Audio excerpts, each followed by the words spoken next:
विसर्गसन्धिप्रकरणं लघुसिद्धान्तकौमुद्यां सन्धिप्रकरणेषु त्रिषु सन्धिप्रकरणेषु अन्तिमं भवति।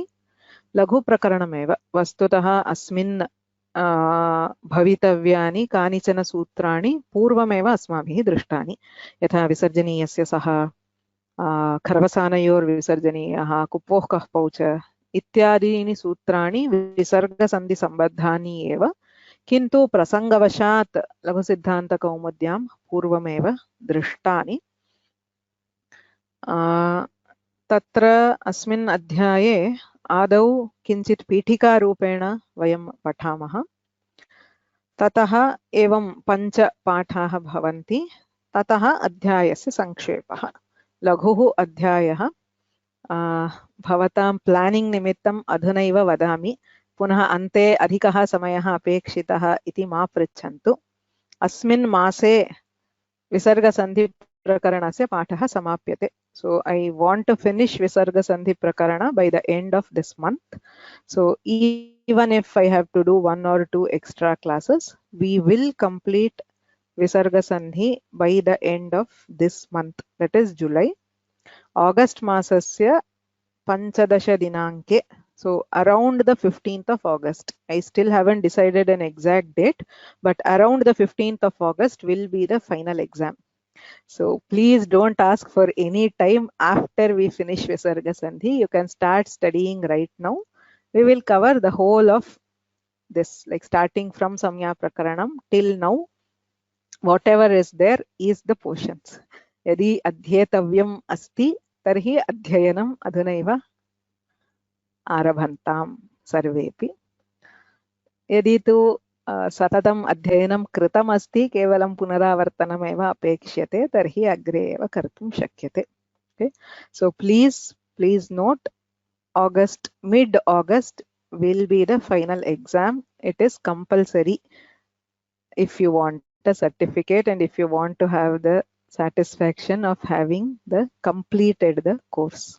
एतावत् कालं महता श्रमेण अध्ययनं कृतम्, अतः समाप्तिं कुर्वन्तु। तस्मिन्नेव काले परीक्षा लेखनीया. Again, I will let you know, for all the mid-term tests, there have been quite a few relaxations.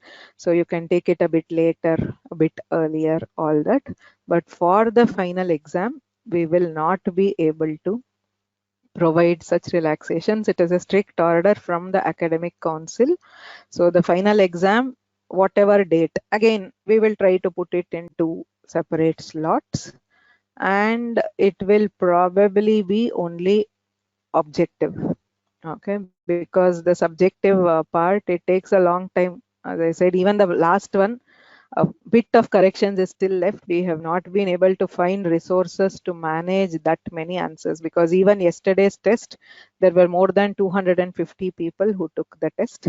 So we will not be able to correct all those papers again. So it will be mostly be a objective test. There may be a small subjective portion, okay, so which I am not yet sure. So you can be ready, but mostly it will be objective. But again, it will cover the whole thing. So you will basically need to know what we have studied. Further details, please don't ask right now, how long, what date, etc. I have also not decided. The only reason I brought that up now is to give enough time. You have a month and a half. Okay. अग्रे किं भविष्यति इत्यपि बहूनां प्रश्नः अस्ति. तद् अग्रे चिन्तयामः. निश्चयेन लघुसिद्धान्तकौमुद्याः अग्रिमः भागः पाठनीयः इत्येव मम इच्छा अस्ति. तद्विषये तु अनन्तरं पश्यामः. लघुकौमुदी तु अनुवर्तते. We will wrap this course and we will definitely do the next portions of the Laghukaumudi for whoever is interested. तस्य विवरणादिकं तु अग्रे दीयते. अधुना अयं प्रक्रमः, this course will be completed with the end of Visarga Sandhi and we will issue a certificate.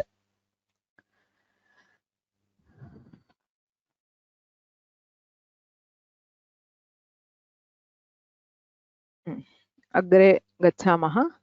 अद्यतनपाठं कर्तुं न शक्नोमि अहं, नो चेत्, यतोहि अद्यतनपाठः अत्यन्तं मुख्यः. पीठिकारूपेण किञ्चित् वक्तव्यमस्ति। सामान्यतः यदा वयं विसर्गसन्धिः इति पश्यामः तत्र किं किं भवति इति पश्यामश्चेत् तत्र एते सर्वे सन्धयः प्रायः अत्यन्तं प्रसिद्धाः। विसर्गसन्धीन् सर्वे जानन्त्येव इत्यत्र मम सन्देहः नास्ति। यदि विसर्गसन्धिः न ज्ञायते, if you are not sure about the visarga sandhi itself, please go back and study. अस्माकमेव निःशुल्कं सन्धि इति ऐप् अस्ति, तत्र बहवः अभ्यासाः सन्ति।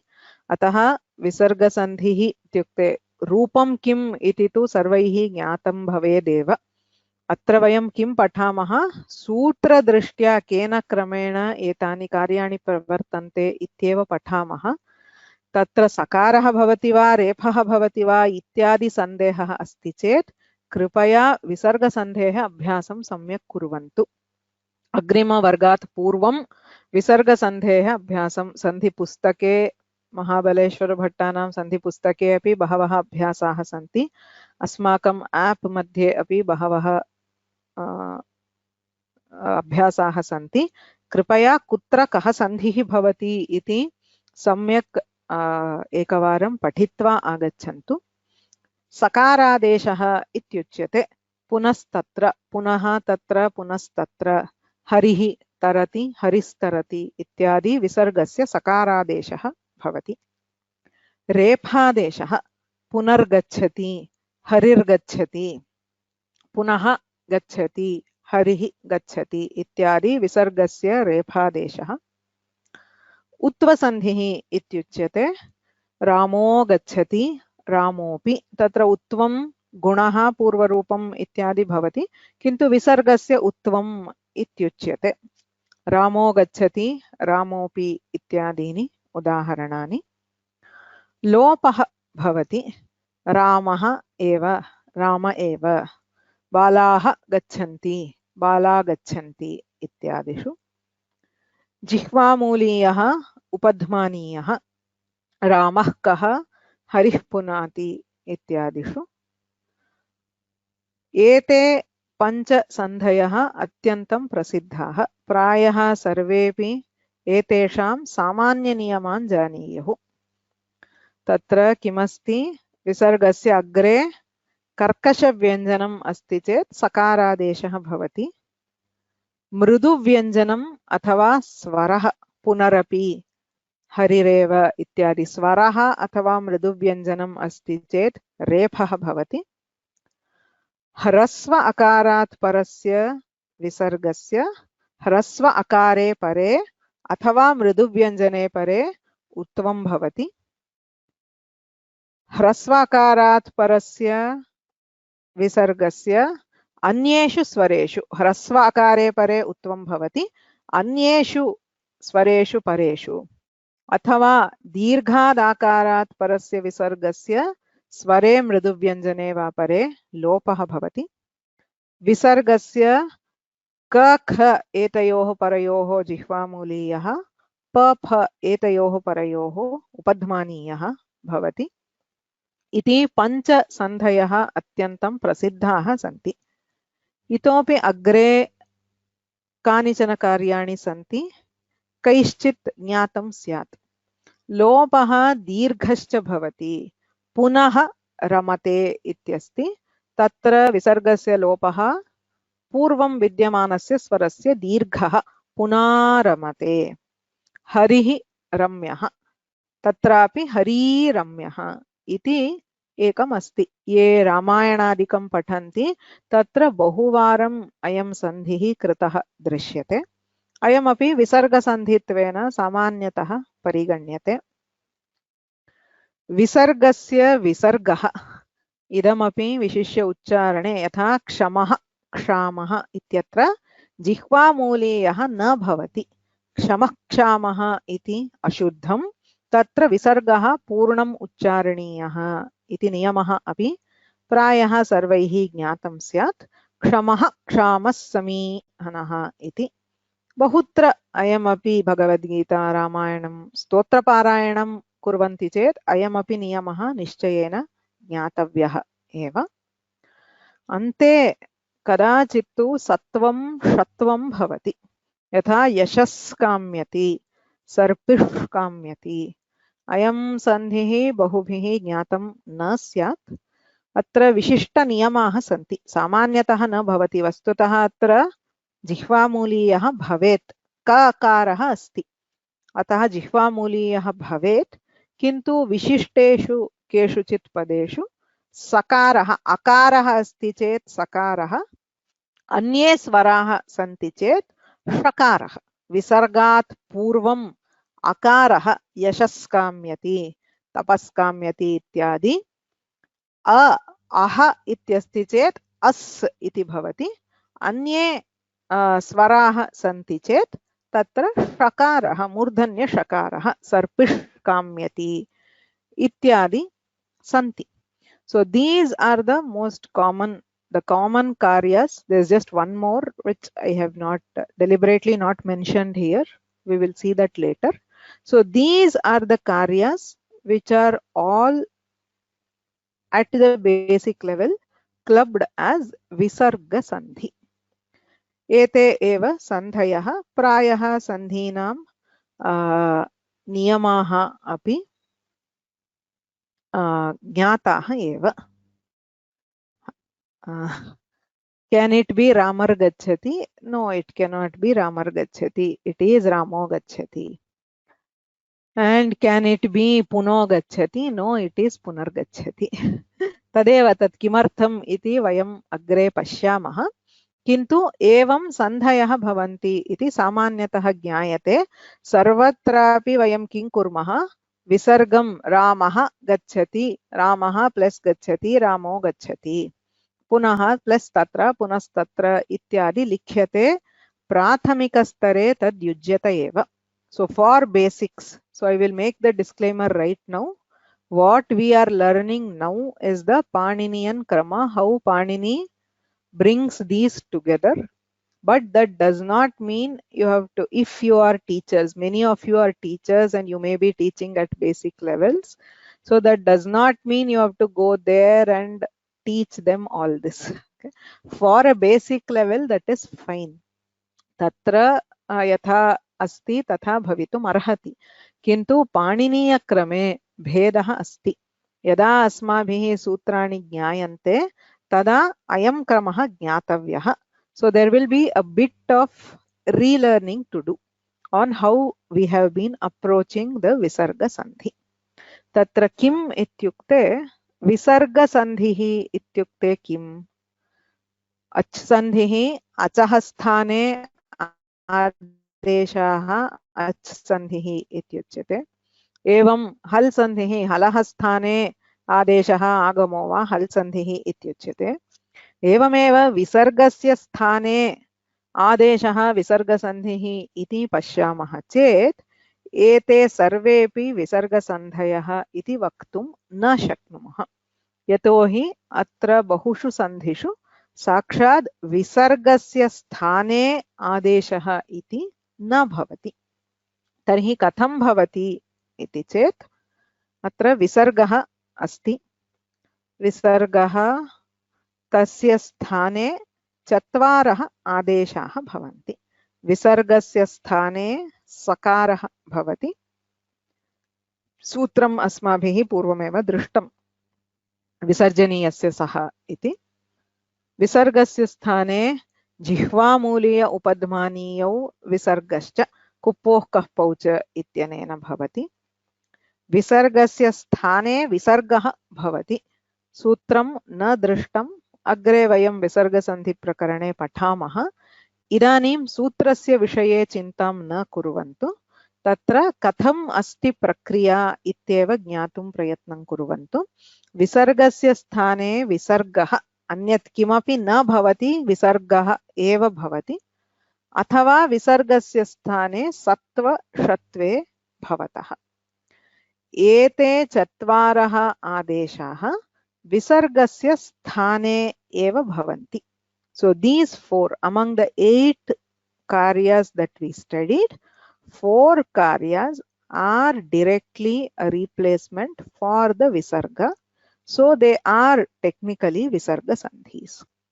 But when we look at the other four, for example, when I take विसर्गस्य रेफादेशः इति यः सन्धिः व्यवह्रियते, पुनः अपि पुनरपि अथवा हरिः गच्छति हरिर्गच्छति, किमपि सूत्रं तादृशं नास्ति यत्र विसर्गस्य स्थाने रेफः भवति.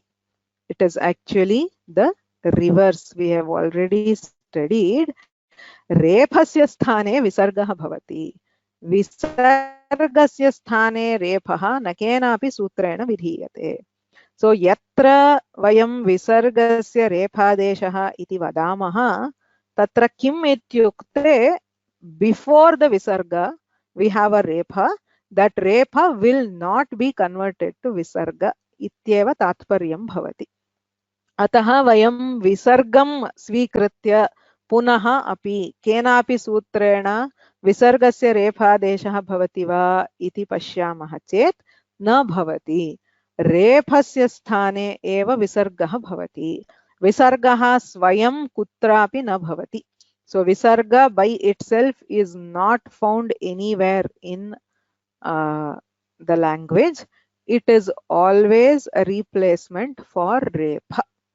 पूर्वं रेफः निश्चयेन भवति, स च रेफः द्विविधः भवति.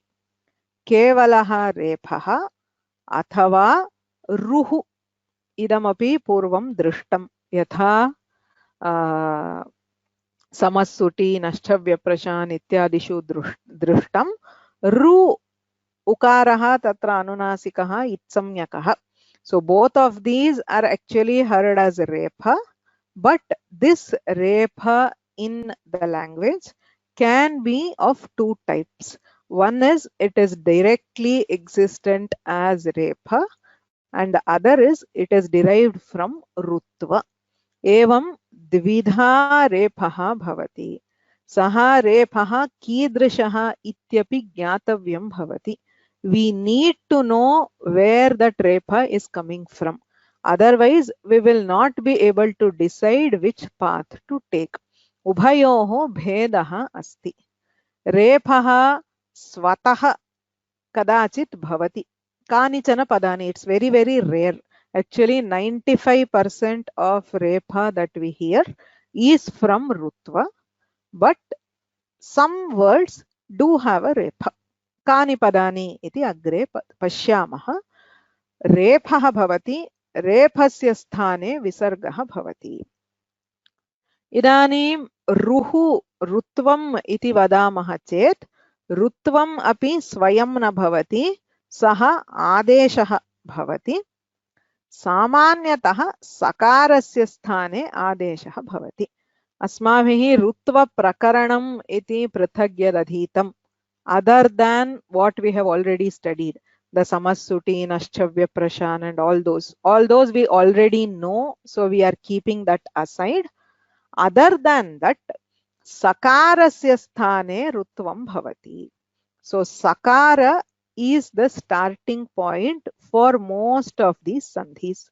99% of times wherever we hear the visarga, it is probably derived from sakara.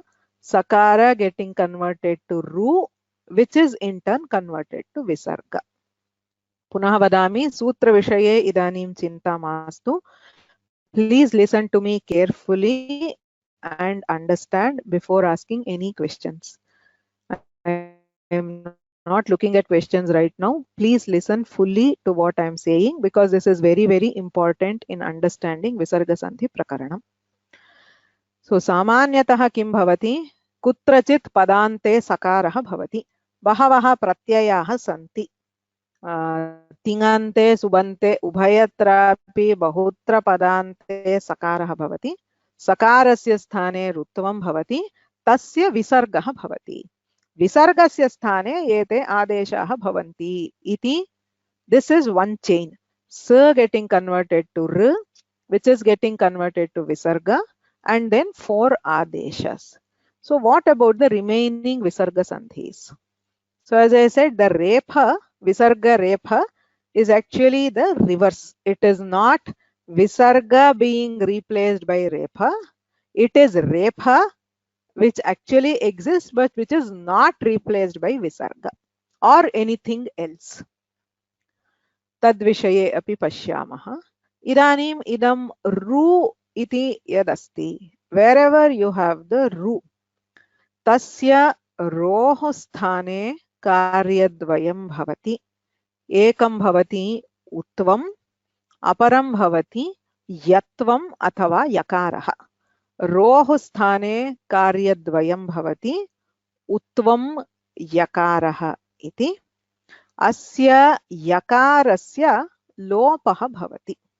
So two of the sandhis, what we call as visargasya utvam iti yatra yatra uchyate, yatra kutrapi ramo gacchati ramopi ityadi sarvatrapi yatra visargasya utvam iti samanya vyavaharaha, तत्र पाणिनीयक्रमे विसर्गस्य उकारादेशः न, अपितु रोः उत्वं भवति.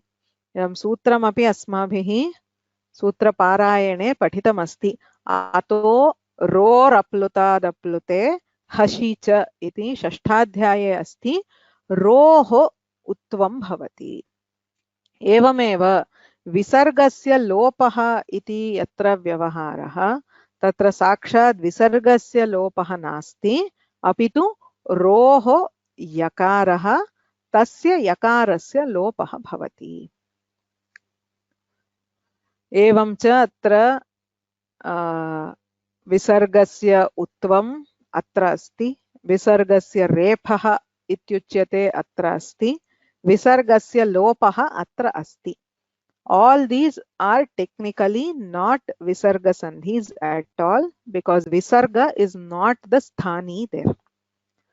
एवमेव अन्यदेकं लोपः दीर्घः इति यदुक्तं, पुनारमते हरिरम्यः, तत्रापि रेफस्य लोपः पूर्वतनवर्णस्य दीर्घः भवति, सोऽपि विसर्गस्य लोपः नास्ति. So among the 8 karyas which we identified as visarga sandhis, 4 are technically visargasya sthane adeshah. Anyeshu chaturchu karyeshu visargah nastyeva. If you look at the path, it will not involve a visarga. You will get sakara is converted to repha, which becomes ukara. Sakara, repha, yakara, lopa. Sakara, repha, lopa and dirgha. So in these pathways, there is no visarga involved as per Paninian krama. एवमेव अत्र पश्यन्ति चेत् विसर्गस्य सकारादेशः प्रथमः, विसर्गस्य रेफादेशः इति. So these numbers are basically with reference to the previous slide. So पूर्वत्र अस्माभिः 8 कार्याणि यानि उक्तानि, तत्र 4 कार्याणि पाणिनीयदृष्ट्या अपि विसर्गस्य स्थाने आदेशाः विधीयन्ते. अन्यत्र प्रक्रियायां विसर्गः न भवति. सकारः, रेफः, रेफस्य स्थाने कार्याणि भवन्ति. So यदा वयं पाणिनीयदृष्ट्या सूत्राणि पठामः, तदा इदं चित्रं मनसि भवेत्. So this picture is what you should always have in mind when we are dealing with visarga sandhis in the Paninian system. समयः अतीतः, तथापि अद्य पीठिकाकाले गतम्, and I don't want to stop this lesson in between. So if you have other commitments, please leave and you can follow up with the recording. Please make sure you listen to the recording before you come to the next class. It will take me another 10 minutes probably to complete this. Okay. So ayam lopaha dirghaha ubhayoh bhavati. It is for repha. So whether it is repha or rutva, you can have the lopa and dirgha. The utva and yakara are only for ru. They will not happen for kevala repha. That is exactly directly why केनचित् पृष्टं किं तत्र पुनो गच्छति इति न भवति वा यथा रामः गच्छति रामो गच्छति एवं पुनः गच्छति पुनो गच्छति इति न भवति वा न भवति किमर्थं तत्र पुनर् इत्यत्र केवलं रेफः अस्ति रु नास्ति ऋत्वं नास्ति चेत् तत्र उत्वं न भवति इत्येव उत्तरम् अतः यत्र कुत्रापि वयं रेफं पश्यामः तत्र मूले रेफः वा ऋत्वं वा इति अवगन्तव्यं भवति किं भवति इति वक्तुम् इदानीम् एतेषामेव पुनः प्रक्रियां पश्यामः so for any of the sandhi if you want to take the path is fairly easy so you start either with an originally existent repha or sakara so most of the times it is so if you want to come to sakara so purvam sakarah tasya rephah tasya visargah visargasya sakarah iti kramah एवमेव यदि लोपः दीर्घः उच्यते तत्र either you have a repha which is directly deleted and you get dirgha or you can have sakara to repha to dirgha if you want to do lopa so sakarah rutvam yakarah lopah so these using this chart you can draw the path for all the visarga sandhis so idanim etesham udaharanani pashyamah visargasya sakaradeshah iti uchyate yatha punar iti rephantam avyayam so atra rephah sakarah nasti punas iti nasti punar ityeva rephantam avyayam so if we start with repha punar plus tatra रेफस्य स्थाने विसर्गः भवति पुनः तत्र तस्य विसर्गस्य स्थाने सकारः सो पुनस्तत्र अन्यत्र हरिस् तरति तत्र आदौ सकारः सकारस्य ऋत्वं भवति ततः विसर्गः विसर्गस्य सकारः एवं क्रमः यत्र यत्र विसर्गस्य सकारादेशः इत्युच्यते तत्र रेफस्य विसर्गः सकारः अथवा सकारस्य ऋत्वं विसर्गः सकारः इति क्रमः भवति so in both these cases it is okay to say punah plus tatra punastatra because you have the visarga visargasya visarjaniyasya saha ityanena sakaradeshah bhavati so this equation does hold good even in Paninian system. Yatra tu rephah asti visargasya rephadeshah ityuchyate tatra punar gacchati tatra vastutah sandhireva nasti there is no sandhi here according to Paninian system. You cannot say punah plus gacchati is punar gacchati. Punar iti rephantam avyayam अग्रे गच्छति इत्यस्ति चेत् तत्र विसर्गस्य निमित्तं नास्ति अतः रेफरूपेणैव तिष्ठति एवमेव हरिस् गच्छति हरिर् गच्छति एतदर्थमेव तत्र प्रश्नः आसीत् परीक्षायां मृदुव्यञ्जने परे विसर्गस्य सम्भवः नास्ति सो हरिस् गच्छति सकारस्य स्थाने ऋत्वं भवति हरिर् गच्छति सो तावदेव तत्र प्रक्रिया समाप्यते पुनः प्लस गच्छति पुनर्गच्छति हरिः प्लस गच्छति हरिर्गच्छति is wrong because if you look at the prakriya you don't have the visarga visargasya sthane rephadeshah na bhavati atah evam vayam lekhitum na shaknumah paniniya krame punah gacchati is correct why संहिता नास्ति चेत् तत्र अवसानम् इति मत्वा खरवसानयोर् विसर्जनीयः इत्यनेन अवसाने विसर्गः क्रियते अतः पुनः गच्छति इति रूपं भवितुमर्हति किन्तु पुनः इति विसर्गस्य गकारेण योगे विसर्गस्य स्थाने रेफः भवति इति न. So please understand what I am trying to tell. Punaha gacchati is correct. Punargacchati is also correct.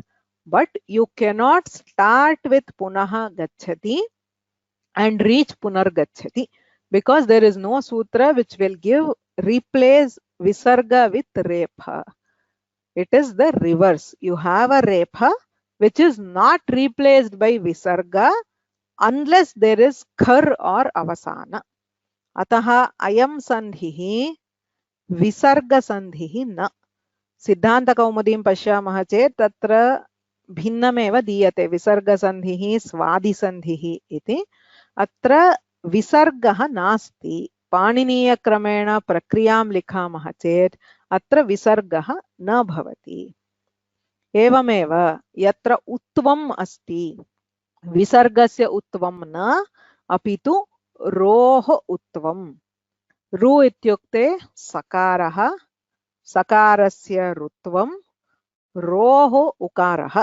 Ram उ अपि. अग्रे आद्गुणः इति गुणे रामो अपि. पुनः एङः पदान्तादति इति पूर्वरूपे रामोपि. So nowhere in the prakriya do you find the visarga. अत्र सूत्रं किम् इति अग्रे पश्यामः, किन्तु अत्र विसर्गः न भवति. एवमेव रामस् गच्छति, रामर् गच्छति, राम उ गच्छति, रामो गच्छति. रोः उत्वं भवति. अत्रापि रामः प्लस अपि इति आरम्भं कुर्मः चेत् रामोपि इति प्राप्तुं न शक्नुमः, because there is no sutra which tells you replace visarga with ukara. एवमेव उभयत्रापि अत्र स्थानी विसर्गः न, अपि तु रु एव स्थानी भवति. लोपे अपि रोः यकारादेशः तस्य यकारस्य लोपः. रामस् एव रुत्वं भवति. तत्र यकारः, यकारस्य विकल्पेन लोपः. राम एव, राम एव. अन्यत्र कदाचित् लोपः नित्यः भवति, कदाचित् विकल्पेन भवति. सर्वाणि सूत्राणि अग्रे पठामः. सूत्रविषये चिन्ता मास्तु. The only thing I want you to know now is the path. Sakara to repha to yakara to lopa. Sakara to repha to yakara to lopa. There is no visarga. Atra prakriya drishtya atra visargah nasti. कुतः आरम्भः करणीयः, कुत्र अन्त्यः करणीयः इति चिन्तनीयं. सूत्रदृष्ट्या अत्र विसर्गः नास्ति. जिह्वामूलीयः उपध्मानीयश्चेत् तत्र विसर्गः भवति. सो रामस्कः, सकारस्य रेफः, रेफस्य विसर्गः, विसर्गस्य स्थाने जिह्वामूलीयः. So here it is the visarga which is getting replaced by jihvamuliya and upadhvaniya. Ataha Ramaha plus kaha Ramah kaha iti sadhu. Kupvoh kah paucha ityanena visargasya sthane jihvamuliyah, visargasya sthane upadhvaniyah bhavati. Lopaha dirghaha iti yaduktam. Tatrapi visargah nasti. रेफस्य लोपः. सो पुनर् रमते, रेफस्य लोपे पुनः रमते. तत्र पूर्वतन स्वरस्य दीर्घः भवति, पुनारमते. सो अत्र हरिस् रम्यः, सकारस्य रुत्वं, रेफस्य लोपः, लोपः दीर्घः. सो हरि रम्यः, हरीरम्यः.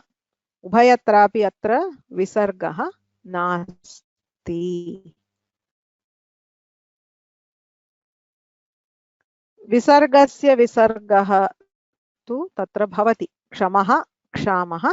अग्रे जिह्वामूलीयः न भवति, अपि तु विसर्गः एव भवति. तत्र कः नियमः इति अग्रे पश्यामः. So here also it is visarga is replaced by visarga to prevent any other modifications. So there is a visarga there. Sattva shatvayorapi visargasya sthane sakarah visargasya sthane shakarah bhavati. Okay. So you will have sakara and shakara replacing the visarga. So let's go back to that first diagram. So this one. So in 4 sandhis, sakaradeshah, jihvamooliya upadhmaniyau, visargasya visargah evam sattva shatve visargasya sthane bhavatah. So these are fine. For the remaining, we will have to understand the path. Roho utvam, roho yakaraha lopaha, rephasya lopaha dirghaha, रेफः स्वयं भवति अथवा ऋत्वात् जायते इत्येवं क्रमः ज्ञातव्यः. तर्हि इदानीं यथा अस्माभिः हल् सन्धौ प्रारम्भरूपं किं भवति इति ज्ञातवन्तः, तत्रापि आरम्भे प्रातिपदिकरूपम् इत्यादि स्वीकरणीयम्. एवं विसर्गसन्धिप्रक्रियायाः आरम्भः कुतः करणीयः इति चेत् तत्र द्वेधा भवति. एकः ऋभिन्नः रेफः. So as I said, this is actually an exception. बहु न्यूनाः तादृशाः शब्दाः यत्र ऋत्वभिन्नः रेफः भवति. So पुनर् इति अव्ययम्, अन्तर्, स्वर् इति त्रीणि अपि अव्ययानि सन्ति. गीर् पूर् रेफान्तः गिर् शब्दः एवं रेफान्तः पुर् शब्दः इत्युच्यते. रेफान्त शब्दाः रेफान्तानि अव्ययानि अपि च ऋकारान्त शब्दानां संबोधन विभक्तिः.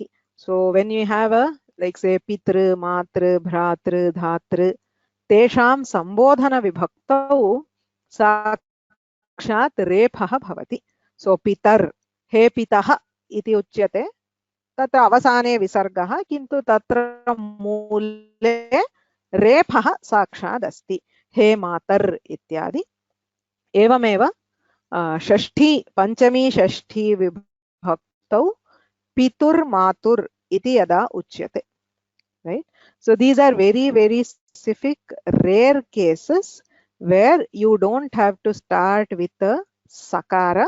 We start directly with a repha only for these. There are very, very few words. I'm not saying this is an exhaustive list, but mostly it is these. So punar antar svar iti avyayatrayam, Gir पूर् इति शब्दद्वयम्, एवं ऋकारान्त शब्दानां संबोधन प्रथमा पंचमी षष्ठी.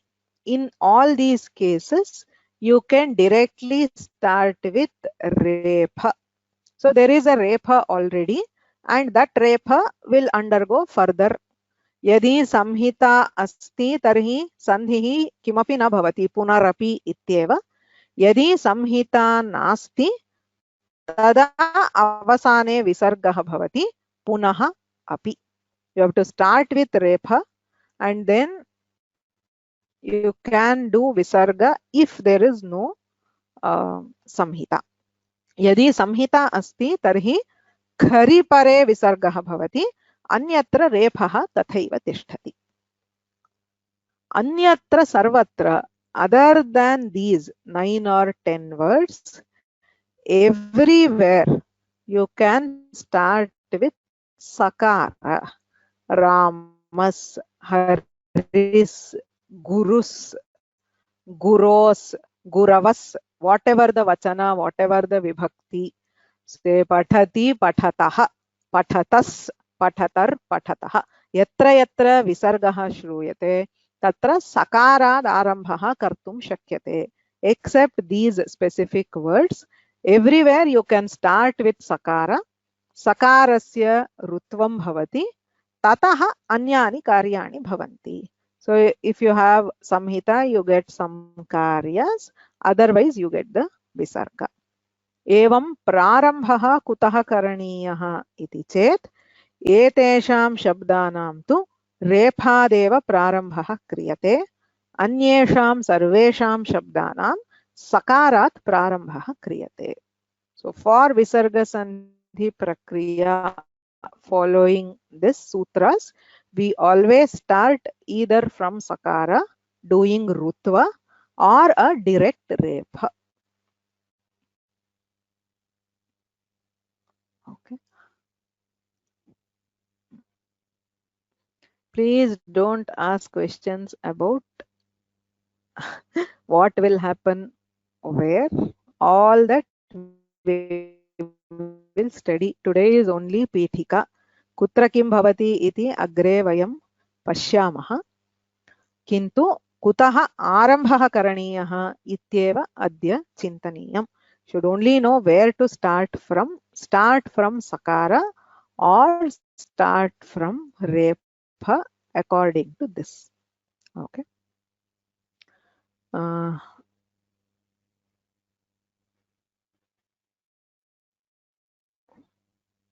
Okay.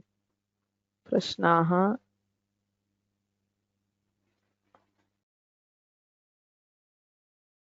Okay. There are some questions, but I think all of them can be taken later. So please listen to this again. So adyatana grahakaryam asti. There are a few things. So you have to first decide where to start from. So as I said, please have these two slides as reference. If these words are there, such words, then you can start with Rebha. Otherwise, you have to start with Sakara. That is the first thing. And then to reach this final form, you have to follow the path as shown in that other slide. For example, if I say tapaso nimittam, how do we do? You just have to blindly follow this slide. So where do we start? You start with Sakara because it is not Repha. So tapasas, then tapasar, then tapasa u, then tapaso. So sa, ra, u and o. Don't worry about the sutras. You don't need to write sutras for anything. Okay. You only have to start correctly and follow the path. If there is, say, for example, harir gachati. So haris, harir. The moment you get repha, you can stop. There is nothing. Haris to harir gachati. But if it is, say, bala gachanti, so it is a lopa. That is why I said you should always know which sandhi it is happening there. So bala gachanti is lopa. So how do you come to lopa? Balas, balar, balai, bala. So if you have, say, ramah kaha, ajihva muliya. So ramas, ramar, ramaha, and then the jihva muliya. So everywhere you have to just follow the path as in here and try to write the path. Okay. So don't worry about any of the sutras. Sarvesham vishaye kim kim sutram bhavati, tesham kim kim nimittam bhavati ityadi vayam agre pashyamah. Adyatana vargah atra samapyate. I've taken almost half an hour. I'm really sorry. But I couldn't stop this in between. येनाक्षर समामनायम् अधिगम्य महेश्वरात् कृत्स्नं व्याकरणं प्रोक्तं तस्मै पाणिनये नमः. वाक्यकारं वररुचिं भाष्यकारं पतञ्जलिं पाणिनिं सूत्रकारं च प्रणतोऽस्मि मुनित्रयं नत्वा सरस्वतीं देवीं शुद्धां गुण्यां करोम्यहं पाणिनीयप्रवेशाय लघुसिद्धान्तकौमुदीम्